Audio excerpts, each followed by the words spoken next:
E o desmanche no Flamengo já começou no vídeo de hoje do canal do Nicola. Te conto a primeira baixa para a próxima temporada. Quero falar também a respeito da festa geral com a eliminação rubro-negra na Libertadores da América. Teve emissora, teve rival do Flamengo, enfim, bastante gente. Vou completar contando sobre a diferença entre Luxemburgo e Abel Ferreira. O Palmeiras parece ter mudado da água para o vinho. E para fechar, novidades sobre o São Paulo. De Rodrigo Caetano? Interrogação.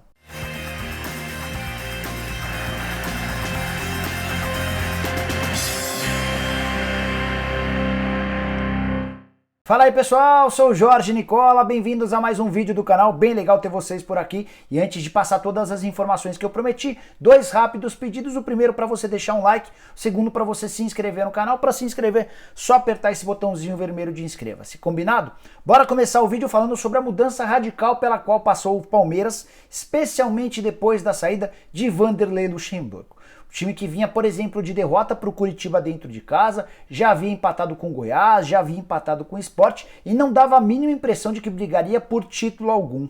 Agora, pouco mais de um mês depois, o Palmeiras aparece vivíssimo na briga pelos 3 títulos do Campeonato Brasileiro, da Copa do Brasil e da Libertadores da América. Na Copa do Brasil está na semifinal e enfrenta o América como favorito a chegar à decisão. Na Libertadores da América, classificado para as quartas de final, pega o Libertad, também tem um caminho razoavelmente livre para enfrentar o River Plate na semifinal. Já em relação ao Campeonato Brasileiro, entrou no bolo na briga com os rivais, especialmente porque vários times na parte de cima da tabela têm tropeçado. Mas queria destacar outro número extremamente importante, que mostra a diferença ofensiva do Palmeiras do Luxemburgo para o pós-Luxemburgo. Enquanto tinha o ex-técnico da seleção, o Palmeiras na temporada conseguiu marcar 3 ou mais gols em apenas 5 partidas. E olha que o Luxa esteve à frente do Palmeiras em 36 jogos. Isso significa dizer que a cada 7 partidas, somente em uma o Palmeiras conseguia marcar 3 ou mais gols. Desde que o Luxa foi embora, tô colocando aí também o período do Cebola, o técnico interino que ficou ocupando o cargo até a chegada de Abel Ferreira, o Palmeiras marcou 8 vezes em 14 partidas 3 ou mais gols. Ou seja, em mais da metade dos jogos o Palmeiras balança a rede 3 vezes, números extremamente interessantes. Aí você que não torce pelo Palmeiras certamente deve estar falando: ô Nicola, o Palmeiras do Abel Ferreira só pegou baba. São 7 vitórias, 1 empate e 1 derrota em 9 jogos. De fato, vários dos adversários não brigam na parte de cima da tabela, mas é só você olhar o nível de desempenho do Palmeiras de hoje em relação ao nível de desempenho do Palmeiras do Luxa, que você vai constatar um Palmeiras completamente diferente e muito mais encorpado, com vários atletas questionados nos tempos de Luxa, super elogiados até pelo torcedor mais corneta. Bora falar agora sobre o São Paulo com uma notícia que eu já te conto há vários dias. Rodrigo Caetano é o preferido de Júlio Casares para se tornar o diretor executivo de futebol do São Paulo. O Júlio só depende da eleição no dia 12, ele é o grande favorito para vencer e caso se confirme esse resultado, o Rodrigo Caetano deve pintar como diretor executivo. Também te contei nessa semana que o Alexandre Pássaro, cujo contrato termina em 31 de dezembro, não ficará para o próximo ano e é o Raí quem vai cuidar dessa transição com o Rodrigo Caetano. Mas nessa quinta-feira, a repercussão da notícia da possível contratação do Rodrigo Caetano pegou muito mal entre torcedores do São Paulo. No Twitter, vários torcedores são paulinos criaram uma hashtag exigindo a não contratação de Rodrigo Caetano.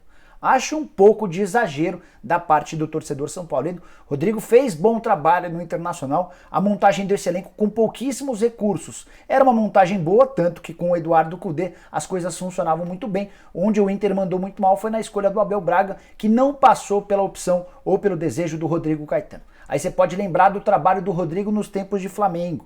Época de extrema dificuldade com nenhum recurso.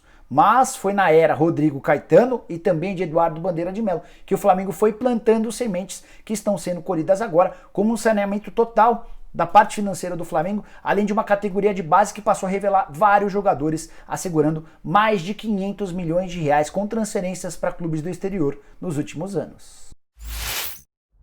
Bora falar agora sobre a festa geral no mercado em relação à eliminação do Flamengo na Libertadores da América. Praticamente todo mundo festejou. Teve clube rival que curtiu, teve emissora de TV que também gostou. Quero começar por essa parte da emissora. Cheguei a contar para você que o SBT lamentou demais a eliminação do Flamengo, até porque apostava numa caminhada longa do time do Rogério Ceni na Libertadores para ampliar seus índices de audiência que vinham melhorando rodada a rodada.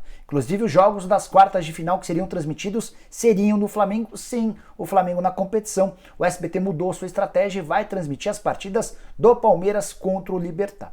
E se o SBT lamentou, a Globo festejou demais, porque não vai ver seu principal concorrente, tendo o time mais popular do país, jogando em quartas e semifinais, quem sabe até numa final de Libertadores da América.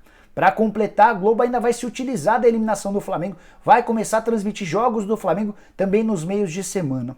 No dia 6 de janeiro ocorre a partida da 28ª rodada do Campeonato Brasileiro, um Fla-Flu, que vai concorrer com o jogo da semifinal da Libertadores. É a Globo tentando minimizar os efeitos da audiência da Libertadores no SBT. Também queria te contar sobre festas, festejos, alegrias, comemorações de clubes rivais do Flamengo. O único que tornou isso público foi o presidente do Atlético Mineiro, Sérgio Sete Câmara. Ele deu uma entrevista, deixa eu conferir para quem, foi para o pessoal da Rádio da Massa, em que ele falou sobre uma republicação. Pintou um vídeo na internet de um torcedor atleticano festejando a eliminação do Flamengo.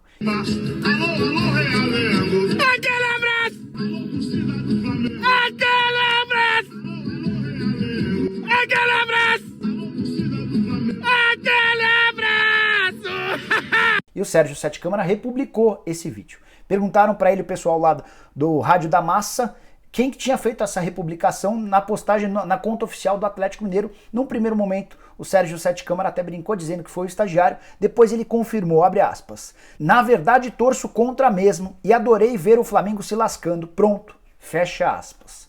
E o presidente do Atlético não foi o único a festejar, ele foi o único que tornou isso público, mas recebi mensagem de dirigente do Corinthians, conversei com um dirigente do São Paulo, teve também gente no Palmeiras festejando, não nos esquecemos do Grêmio, que outro dia tomou um 5-0 do Flamengo e estava engasgado com o rubro-negro carioca. Então, dá para assegurar que houve muita comemoração de dirigentes rivais ao verem o Flamengo, o todo-poderoso Flamengo, sendo eliminado no primeiro mata-mata da Libertadores de 2020. Bora fechar o vídeo falando mais sobre o desmanche pelo qual o Flamengo passará nas próximas semanas, tudo por causa das eliminações na Copa do Brasil, da Libertadores da América, da necessidade de dar uma enxugada no elenco, de diminuir custos, até para que o Flamengo possa contratar o Pedro em definitivo. Te contei na manhã dessa quinta-feira que o rubro-negro vai comprar o Pedro da Fiorentina por 14 milhões de euros. E a primeira vítima desse desmanche é Lincoln, que anda completamente escanteado tanto pelo técnico Rogério Ceni quanto pela diretoria. O Lincoln nem foi para o banco de reservas no confronto contra o Racing. A ideia da diretoria é que ele atuasse no time sub-20 e aí foi a vez de os empresários do Lincoln se recusarem a colocar o atleta para jogar no sub-20. Há um estudo dentro do Flamengo sobre o que fazer em relação ao Lincoln. Lincoln que é reincidente, outro dia foi visto numa festa com o goleiro Hugo. Bom, a novidade dessa quinta-feira, no que diz respeito ao desmanche ao Lincoln, veio do Globoesporte.com. Informação de que o Lincoln recebeu uma proposta do Paphos. Nem conhecia esse time, o time do Chipre, que ofereceu 4 milhões de euros ou algo na casa de 20 milhões de reais por 75% dos direitos econômicos. Inclusive o Flamengo já aceitou essa proposta. Quem pediu para dar uma esperada foram os representantes do Lincoln, que tem a expectativa de vê-lo jogar no Dinamo de Kiev. O time ucraniano só aguarda pela classificação para a Liga Europa para confirmar uma proposta talvez nos mesmos moldes, talvez um pouco melhor. Por que o Lincoln prefere jogar na Ucrânia do que no Chipre? Primeiro porque o futebol da Ucrânia tem mais visibilidade, o Dinamo é muito maior do que o Paphos. Depois porque o Dinamo de Kiev pode na próxima terça-feira garantir classificação para a Liga Europa. É inclusive isso que o Dinamo quer antes de fazer a proposta oficial ao Flamengo. O que o Dinamo precisa para passar para a Liga Europa? Ele está disputando a Liga dos Campeões, ocupa nesse momento a terceira colocação do seu grupo, é o grupo G. O Barcelona é líder com 15, a Juventus é vice-líder com 12, os dois já estão classificados para a próxima fase da Liga dos Campeões e o terceiro colocado desse grupo vai para a Liga Europa. O Dinamo de Kiev tem um ponto, assim como o Ferencváros. E o jogo decisivo entre os últimos colocados, os dois com um ponto, acontece em Kiev, na Ucrânia, na próxima terça-feira. Se o Dinamo vencer por qualquer placar, estará classificado para a Liga Europa e a partir daí vai ter o dinheiro para comprar o Lincoln. Só para completar, vale a lembrança de que o Lincoln tem 19 anos de idade e já disputou 64 partidas pelo time principal do Flamengo e tem 8 gols marcados. Depois do Lincoln, vários outros atletas também deixarão o Flamengo nas próximas semanas. Um dos nomes mais pesados tem tudo para ser o do Diego Alves, contrato terminando em 31 de dezembro. O Flamengo já sinalizou que não tem a intenção de renovar o contrato com ele, apesar de toda a história brilhante do Diego Alves com a camisa rubro-negra. Outro que não deve ficar o Pedro Rocha, contrato de empréstimo junto ao Spartak Moscou termina em 31 de dezembro, jogador caro, ganha na casa dos 900 mil reais por mês, super pouco aproveitado durante a temporada, será devolvido ao Spartak Moscou.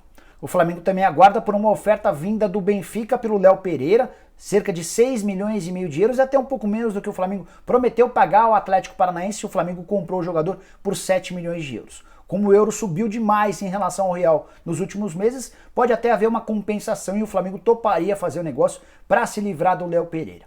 É o Flamengo enxugando seu elenco, até porque a partir de agora tem apenas o Campeonato Brasileiro para disputar. Bom, pessoal, eram essas as informações que eu queria dividir com vocês no vídeo de hoje do canal do Nicola. Espero que vocês tenham curtido o vídeo e deixem um like por aqui. Quem ainda não se inscreveu no canal do Nicola, é só apertar esse botãozinho vermelho de inscreva-se. Aproveita e vira membro do canal do Nicola para ter direito a uma série de vantagens. Fechado?